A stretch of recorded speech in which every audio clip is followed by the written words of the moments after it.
talking about the youth of this country, startups require, and we have been consistently providing them all the encouragement. Startups in India are taking firm roots, and their continued growth needs to be encouraged. To resolve the so-called angel tax issue, I'm sure a lot of members are concerned on this issue. To resolve the so-called angel tax issue, the startups and their investors who file requisite declarations and provide information in their returns will not be subjected to any kind of scrutiny in respect of valuation of share premiums.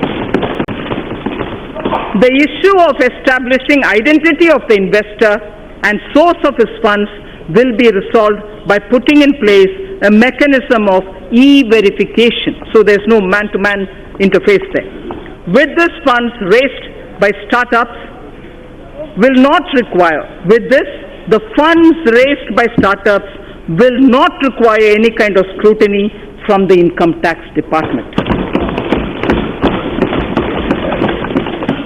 In addition, special administrative arrangements shall be made by the Central Board of Direct Taxes for pending assessments of startups and redressal of their grievances.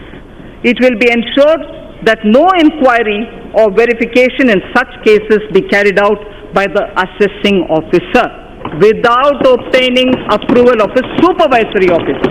So the element of discretion with which startups were suffering has been removed.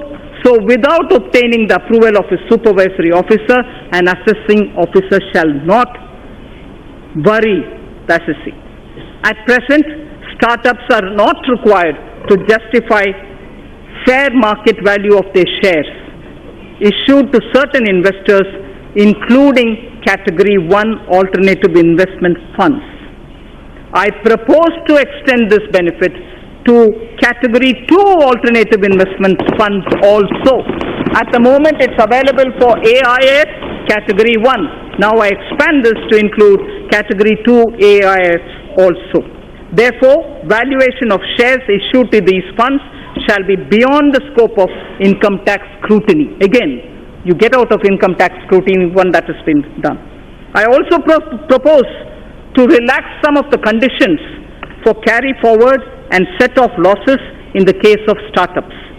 I also propose to extend the period of exemption of capital gains arising from sale of residential house for investment in startups up to 31/3/2021,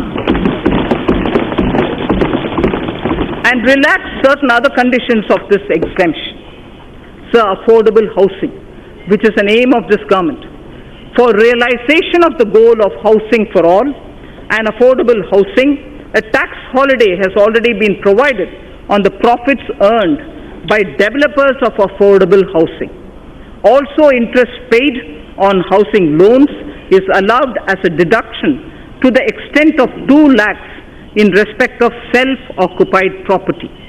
In order to provide a further impetus, I propose to allow an additional deduction of up to 1,50,000 rupees for interest paid on loans borrowed up to 31st March 2020, next year, for purchase of affordable house valued up to 45 lakhs. Therefore, a person purchasing an affordable house will now get an enhanced interest deduction up to 3.5 lakhs of rupees. This will translate into benefit of 7 lakh of rupees to the middle class home buyers over their loan period of 15 years. Just as we said about the electric cars, now we are saying the tax deduction provision that we are coming in now with will enable home buyers of the affordable home category that in the period of 15 years when your home loan runs, the net gain would be 7 lakh of rupees. This will immediately benefit a lot of middle class. So on the NBFCs, a lot of discussion happens today about NBFCs. Non-banking financial companies play an increasingly important role in India's financial system. with the enhanced levels of regulation they are subjected to by the Reserve Bank of India, there is a need to provide greater parity in their tax treatments vis-a-vis scheduled banks.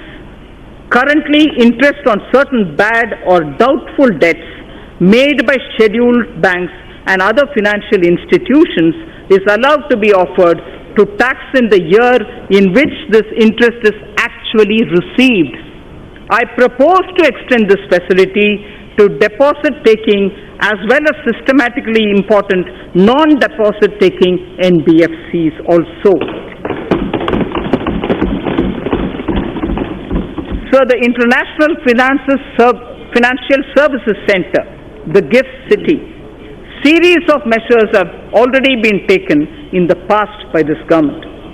With a view to incentivizing the IFSC, I propose to provide several direct tax incentives to an IFSC, including 100% profit-linked deduction under Section 80LA in any 10-year block within a 15-year period, exemption from dividend distribution tax from current and accumulated income to companies and mutual funds, exemption on capital gain to Category 3 AIF, and interest payment on loan taken from non-residents. So, securities transaction tax. I propose to give relief in levy of securities transaction tax by restricting it only to the difference between the settlement and the strike price in case of exercise of option. Simplification and ease of living. India's ease of doing business ranking under the category of paying taxes showed a significant jump from 172 in 2017 to 121 in the year 2019. From 172, we have come to 121, a drastic improvement. I now propose to implement series of measures that will leverage technology to make compliance easier for the taxpayer. Interchangeability of PAN and Aadhaar. Mr. Speaker,